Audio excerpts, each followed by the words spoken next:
Of a project that we conceived of well over a year ago, but actually much longer than that, and I'm not going to go into a lot of details, but Richard Ramos inspired us to see what things were possible when he started sailing and community boating, and he brought some really fascinating technology. He let us use it for a couple of years, and then with Richard's leadership and, well, others, I'll kind of introduce them, we've been able to take it from that generation to the next one. And we expect that this system that you see here will be used in competition shortly, in about a month, like 3 weeks. So this system, it's a lot of pressure to have gotten the system good. But I do want to just say, first of all, thank you to all of you for your support and seeing the inspiring project that's happened here. I just want to acknowledge a few individuals. So Richard Ramos, Alif Mahmoud, wave your hand there. Alif, who is our designer and engineer.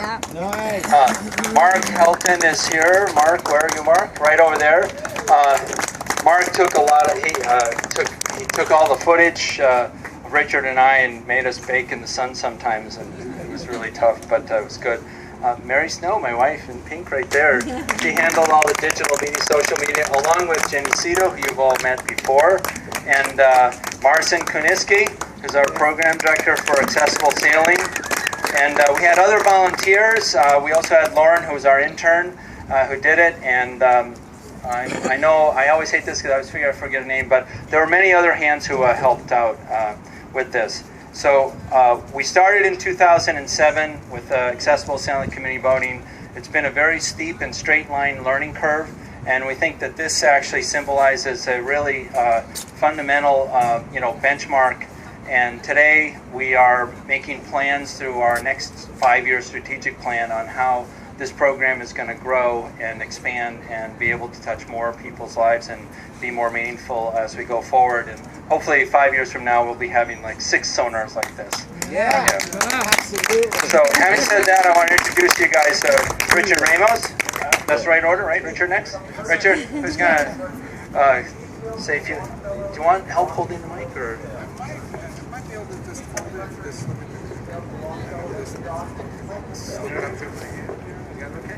I think I have this. Hello, everyone. Thanks for coming down on such a beautiful day. I started sailing when I was 12 years old. I broke my neck when I was 16. I did not get back in a boat for 30 years. When I was back in the boat, I knew I was home. So then the next step was to find the technology that would allow me to race a sailboat, because that's really what I was into.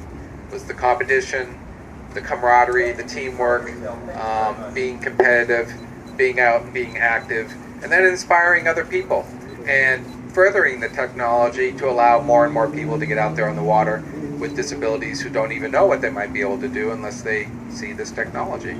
So I started working with a group of engineering students at RIT in 2011, 2012 to build a system that, whoops, there it goes. You want some duct tape? Maybe duct tape, universal cure-all.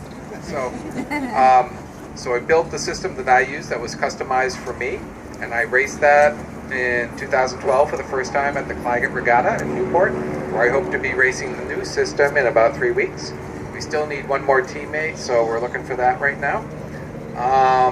But I just want to acknowledge that community boating has been hugely welcoming to me, and I've been really impressed with the facilities and the staff and the willingness to take on such an endeavor as this. We had a very successful campaign to raise the $30,000 to allow us to do this, and then we worked our butts off all winter to make it a reality. And I think you'll be very impressed once you see it in action. I want to thank Alif Mahmoud, Marcin Kuniski, all the adaptive sailors at Community Boating, who I love to race against, and Charlie Zeckel, Executive Director Extraordinaire. And I'll pass it on to Marcin at this point. Thank you very much. Thank you, Richard. Actually, I think Alif is next. Yeah. But come on up, buddy. I'll give you the mic, but I just realized something. right before we started, Charlie was showing somebody how this works. If you have not seen the videos, you might not know what this seat actually does.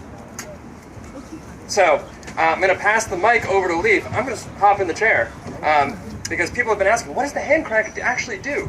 Until you see it, you don't know. So it's all yours. Guys, it's time for show and tell. Sorry, Charlie. Sorry, Charlie. Marson, are you ready? I am. Okay, so first things first. First feature on the list, we're going to make it like Price is Right. Marson, can you rotate the crank for me, please? So right now Marson's controlling the tiller. He's able to rotate from left to right. He's able to turn the boat whichever way direction he wants. Why are there gloves? To make it more comfortable in case he can't hold on appropriately.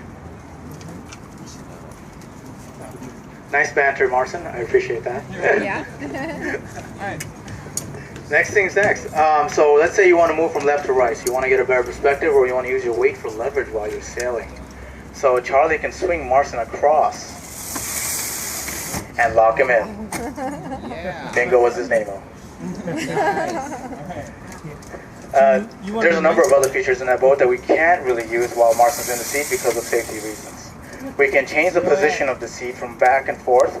We can change the length of the arm to make it higher or lower based on your torso length. We can change the position of the feet so that in case you have longer legs, we can adjust for that. We can also change the angle of the arc of the crank so it makes it easier for you to use the crank. Everything on this system is made so that it can adjust for any size user, so that anyone can get in there irrespective of what their size or constraints are, and they can go sailing immediately. Therefore, we can make sailing accessible for all. Thank you. Thank you, Elise. Thank you, Charlie. So, yeah, if you're looking at the new system compared with the old one, it was mentioned multiple times in the videos. Elif designed the original system for Richard, how many years ago? 2010? 11. And it fits Richard perfectly. Fits his torso, fits his arm, fits his leg perfectly. But as soon as Richard brought it here to community boating and inspired us that we want this chair here, and we tried it out with others, it didn't fit. People have different size chests, different length arms, whatever the case may be. So that's when we realized we needed to build something that was universal. Also, the sonar is a one design. You know, just like NASCAR, a sonar here is the same as a sonar at Pierce Park, is the same as a sonar at Newport, is the same as a sonar in the UK. Well, sort of. Not all the handholds are in the same place. Not all the tiller brackets are exactly the same. Not all the travelers are exactly the same. So once we started to try to adapt the Richard system, and actually this new one, to different boats, we were finding that things didn't fit exactly right. So we had to create things, and please feel free to walk forward after this presentation and look around and ask. We had to create systems that allowed us to move things around in the boat if the handhold was in a different spot, without drilling new holes through the boat. That was another big goal, was to be able to bring this to any other boat, any other owner, and say, we're going to put it in and not mess with your boat too much. So, and I feel very confident that, I want to hand it over to, give a big round of applause to Elif, his team. I know we had a full of volunteers and, people helping us machine things all winter long. It was an aggressive schedule, so thank you. All right, so what does this mean for community boating and universal access and accessible sailing? As Charlie mentioned, the organization's community boating is involved in a strategic planning process at the moment. The board is hoping to approve a new strategic plan before the annual meeting this October. And universal access, being the newest program of the organization, has a big place in that. We've written a vision statement for the program, and it's to create excellent adaptive sailors. Sailors, not passengers. We want to put people on the water and put them in control of the boat. Truly teach them how to sail. And we're going to do that through the use of technology, through the use of competition, through the use of education.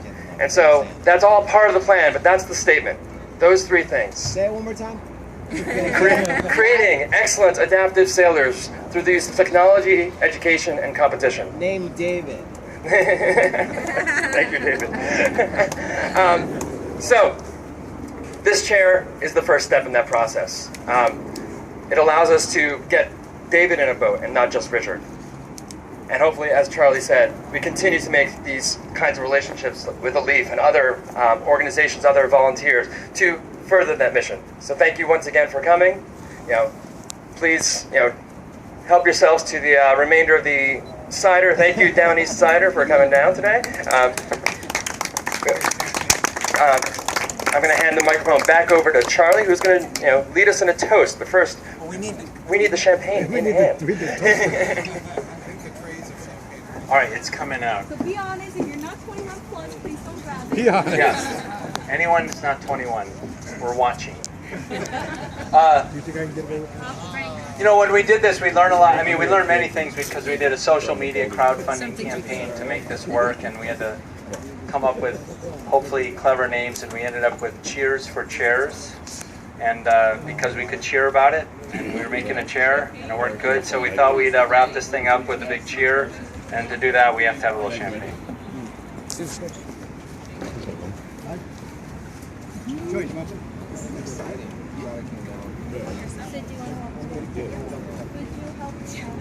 Clear space decision. Thank you. Yeah. See what? Just one. Oh, maybe mention the purse. Even though I have 2 more things on my wrist, I should have 2 glasses of champagne. I do.